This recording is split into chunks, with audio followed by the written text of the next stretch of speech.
خەریکە سروشتی کوردستان لەگەڵ ئاژەڵی کێویدا ئاش دەبێتەوە کە لە دوای ساڵی 1991ەوە و بەهۆی ڕاوکردن و دۆخی نالەباری ناوچەکەوە ئاژەڵەکان بە شێوەیەک قڕ کرابوون خەریک بوو بە تەواوەتی لە ناو دەچوون. دەچینە شاخی بەرانانی نزیک قەزای دەربەنیخان کە ژمارەیەکی زۆر کەڵەکێوی بەو شاخەوەیە و ڕۆژ لە دوای ڕۆژ ژمارەشیان لە زیادبووندایە. بەو پێی سنوور بۆ دیاردەی ڕاوکردن دانراوە و خەڵکیش خەریکە لە گرنگی سروش تێدەگات. کاڵەکان وەرەکو پێشتر ئاماژەمان پێدا لە 6 سەرەوە کە ئێستاکە سەروی 150 بۆ 200 سەرەبێ کە ئێستاکە خۆمان لە ئەم کەژوچەوە بینیومانە. ساڵانی ڕابردوو بەهۆی کەمبارانی و وشکە ساڵیەوە هەندێک لە ئاژەڵە کێویەکان لە تینوەتیدا دەخنکان، بەڵام لە ئێستادا پۆلیسی دارستان و خەڵکانی ژینگە دۆست ئاویان گەیاندۆتە بەشێک لەو ناوچانەی ئاژەڵەکانی تێدایە.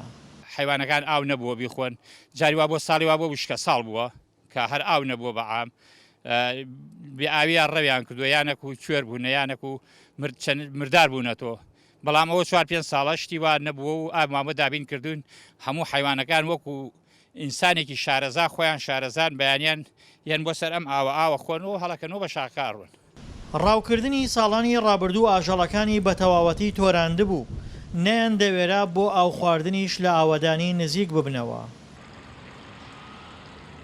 ئێستا و بەهۆی پارێزگاری لێکردنیان لەلایەن پۆلیسی دارستانەوە خەریکە تێکەڵ بە ئاوەدانیش دەبن.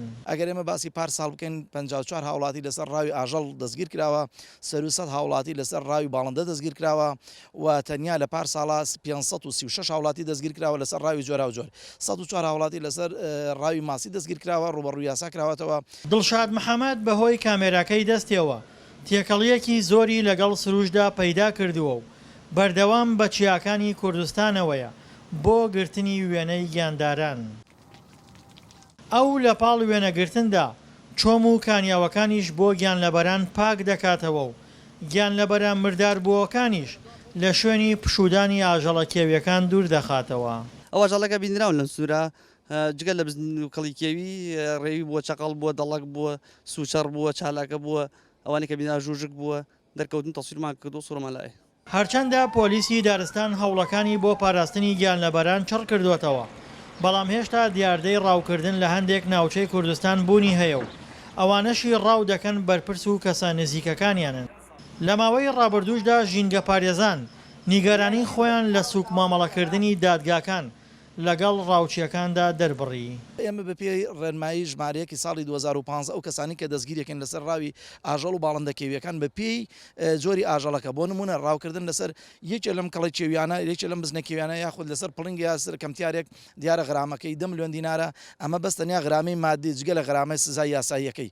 ئاشتبوونەوەی گیانلەبەران لەگەڵ سروشتی کوردستان بە شێوەیەک خەڵکی دڵخۆش کردووە، دەترسن لەوەی بڵاوبوونەوەی وێنەی گیانلەبەران لە تۆڕە کۆمەڵایەتیەکان ببێتە هۆی ئاشکرابوونی شوێنەکانیان و دواتر لەلایەن دەسەڵاتدارانەوە ڕاو بکرێن.